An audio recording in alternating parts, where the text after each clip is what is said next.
মহান বিজয় দিবস উপলক্ষে বনানীর কামাল আতাতুর্ক সড়কে শোভাযাত্রার আয়োজন করে বাংলাদেশ জাতীয় পার্টি বিজেপির নেতাকর্মীরা। দলের চেয়ারম্যান আন্দালিব পার্থর নেতৃত্বে শোভাযাত্রাটি সড়ক প্রদক্ষিণ করে গুলশান ডিসিসি মার্কেটে গিয়ে শেষ হয়।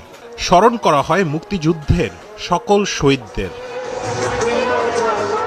শোভাযাত্রা শেষে আয়োজিত পথসভায় আন্দালিব পার্থ বলেন, গেল 17 বছরে ফ্যাসিস্ট সরকার দেশের সকল কিছু ধ্বংস করেছে। গত 17 বছর ফ্যাসিস্ট সরকার আমাদের ধ্বংস করে দিয়েছে। যেই পরিমাণ লুট, গুম, খুন করেছে, তার সাথে ভীতির রাজ্য কায়েম করেছে। 5ই আগস্ট যখন ফ্যাসিস্ট সরকার পালিয়ে গিয়েছে, তার সাথে ভীতিও নিয়ে চলে গিয়েছে। এখন মুক্ত চিন্তা করতে পারি, মুক্ত কথা বলতে পারি, মুক্তভাবে মানুষের সমালোচনা করতে পারি। এখনো আমরা দেখি আওয়ামী শাসন আমলের দুর্নীতিবাজরা ঘুরে বেড়াচ্ছে। আপনি দরবেশ,